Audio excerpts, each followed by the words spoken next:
My sister destroyed my engagement, my family destroyed my trust. So I disappeared. I used to believe that the worst kind of heartbreak came from losing someone you loved. But I was wrong. The deepest pain isn't when love dies. It's when love is stolen, by the very people who were supposed to protect it. And that's how this story begins. Not with a wedding, but with a message. 4 simple words that split my life into 2 parts. We need to talk. It was a Saturday afternoon in early May, 6 weeks before my wedding. I was standing in the bridal boutique, staring at myself in a wall of mirrors, lace, pearls, and a smile that felt too bright for how nervous I was. I heard my phone buzz inside my purse. Daniel. My future husband. My best friend. The man I'd spent 3 years imagining forever with. I expected something romantic or silly. A joke. A lunch invite. A meme. Something normal. Instead, we need to talk. My stomach tightened. I reread the message 5 times, looking for clues in the letters. Nothing else. No emojis. No explanation. Just a sentence that felt like a storm cloud. Before I could reply, another message buzzed in. Let's meet at your parents' place. 6 p.m. ***. My parents' house? That was strange. Daniel never initiated family gatherings. He always said the dinners were chaotic, which was a polite way of saying my family wasn't warm, wasn't gentle, and wasn't particularly kind. Especially to me. But I swallowed the unease and typed. Okay. See you then, ***. I told myself it was probably about the wedding stress. The budget. The guest list. The arguments his mother and my mother kept having over centerpieces and seating assignments. I convinced myself everything was fine. I didn't know yet that everything I loved was already gone. I only had to walk into that house to find out. ### the beginning of the end. My parents' lake house was glowing with early evening sunlight when I pulled into the driveway. The trailing flowers along the porch, the wind chimes, the stone steps, everything looked peaceful. Beautiful. Safe. But inside, my world was about to split open. I pushed open the door, expecting to smell my mother's Sunday roast, hear the TV, or find the family scattered around doing their usual pretentious chaos. Instead, I walked into silence. Every head turned toward me. My mother. My father. My sister. And Daniel. Sitting beside her. Their chairs touching. Her hand resting on his. I froze. No one spoke. No one breathed. Finally, my mother stood up, smoothing her blouse like she was straightening her conscience. Sweetheart, she said softly, don't overreact. Overreact. The word echoed inside my skull. My father cleared his throat. My sister, Chloe, looked like she'd rehearsed this moment, chin lifted, eyes glazed in something that looked disturbingly like pride. Daniel stood, but he couldn't look at me. Emily, he whispered. I need to tell you something. My voice cracked. Then tell me. He swallowed. I'm in love with Chloe. There are moments in life where sound disappears. Where the world becomes a tunnel and all you hear is your own heartbeat pounding like a fist against your ribs. That was one of them. I blinked. I waited for someone to laugh. To say it was a joke. A prank. A misunderstanding. But Chloe leaned closer to him and said, we didn't plan it. It just happened. Just happened. Like tripping. Like spilling a drink. Like bumping into someone at the grocery store. Just happened. My father spoke next, like a judge handing down a sentence. It's better this came out now than after the wedding. My mother nodded, folding her hands like she was praying for my composure. It's not ideal, honey. But you wouldn't want a marriage without real passion. My sister's lips curled into something that was almost a smile. Almost. That was when I realized something horrifying. They knew. Maybe not for long. Maybe not for months. But they knew before I arrived. They knew what this meeting was. And no one warned me. No one defended me. No one cared. My voice came out in a whisper. So my fiancé fell in love with my sister. And you're all okay with that? Chloe shrugged. Love doesn't follow rules, Em. Daniel reached for her hand again. I never meant to hurt you. My mother shook her head gently, like this was all so tragic, for them. For everyone's sake, she said, we should be mature about this. Mature. Meaning silent. Meaning compliant. Meaning obedient. My father added, we need to keep the family united. Family united.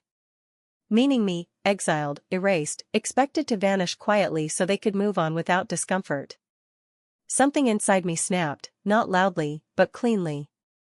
Like glass separating from its frame. Without another word, I turned around, and walked out. No one followed. Not my fiancé. Not my sister. Not my mother. Not my father. The door closed behind me like a coffin lid. My engagement died in that house. And so did something else. My trust. #aftermath. I cried the whole drive home. The kind of crying that leaves you breathless, shaking, clawing at your own chest like you're trying to rip the pain out by force. I collapsed on my apartment floor, surrounded by wedding catalogs, invitations, fabric swatches, the pieces of a future already gone. I expected someone to call. To knock. To check on me. But no one did. Days passed. Silence. I cancelled the venue alone. Returned the ring alone. Boxed up photos alone. Every task was a reminder.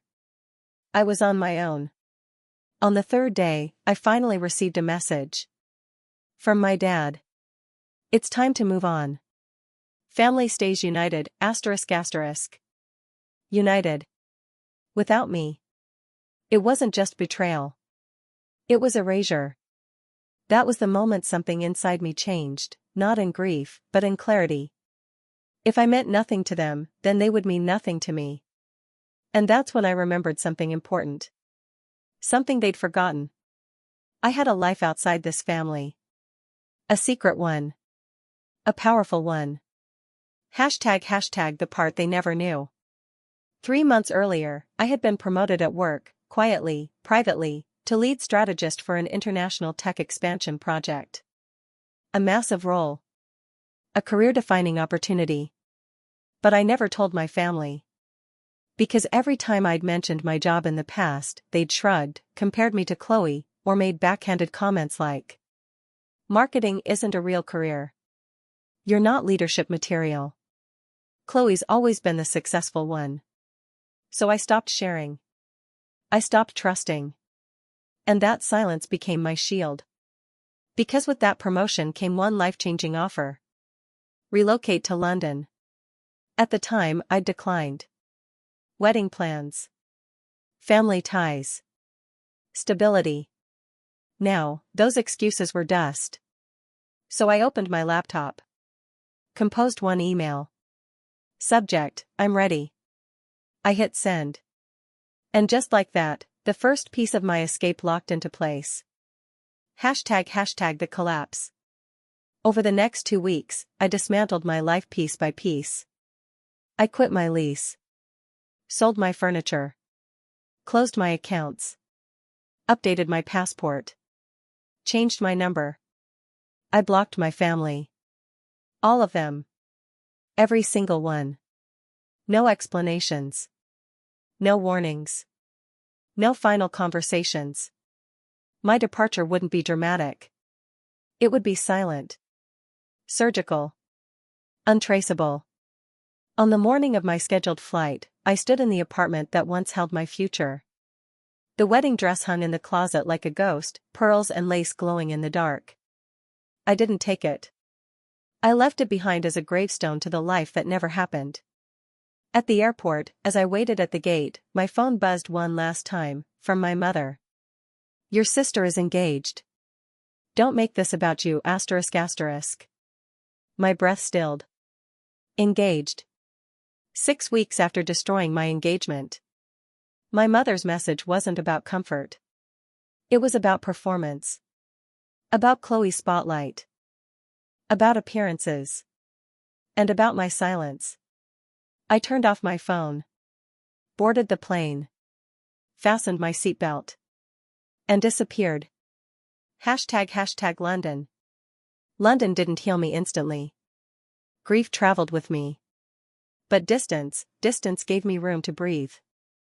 I rented a tiny flat overlooking the Thames. Ate quietly in cafes. Walked through crowded streets where no one knew my name. For the first time in my life, I wasn't Chloe's sister. I was just Emily. At work, I threw myself into the project, 12-hour days, endless research, global meetings. My dedication paid off.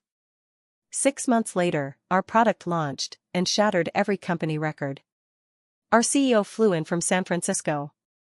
At the team celebration dinner, he raised a glass and said, "None of this would have happened without Emily Matthews." People applauded. Stood. Cheered. Not because of my family name. Not because of pity. But because of me. That night, I walked home through the glittering city lights and felt something I hadn't felt in a long time. Pride. Real. Quiet. Solid. It didn't erase the past. It just stopped controlling it. ## the headlines. A year later, everything changed again, but in a very different way. Our company announced a $1 billion partnership. My name was in the announcement. My photo. My title. My story. It spread across financial blogs, tech magazines, international press. Director of Global Strategy. 3 hours after the announcement, I opened my inbox to find an email. My father. "We're proud of you. Come home. Family is family ***. Then my mother. "Your sister wants you in her wedding party." Then Chloe. "Let's put the past behind us." Not one apology. Not one acknowledgement of the pain. Not one admission of the betrayal. Just entitlement. Just expectation. Just assumption. They didn't miss me. They missed access to me. And for the first time in my life, I didn't feel rejected. I felt free. I closed the laptop. And made my decision. ## the invitation. 2 weeks later, I sat on the balcony of my new penthouse overlooking the London skyline, a place I'd earned, not inherited, and composed one final message. Not to them. To myself. I survived. I rebuilt. I rose ***. My disappearance wasn't running away. It was liberation. Because here's the truth no one ever told me. Family isn't defined by blood. It's defined by loyalty, respect, and love. And my family had none of those for me. So I gave them exactly what they gave me. Nothing. ## the final word. People say disappearing is dramatic. Selfish. Cowardly.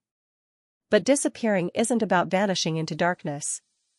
It's about stepping into a life where you are no longer begging to be valued. Where you no longer shrink to fit someone else's comfort. Where you finally understand that the people who broke you don't get to rebuild you. My sister destroyed my engagement. My family destroyed my trust. So I destroyed the version of myself that needed them. And the woman who rose from those ashes? She doesn't look back. Not for apologies. Not for permission. Not for blood. Because sometimes the most powerful thing you can do is walk away so completely they can never find the door you left through.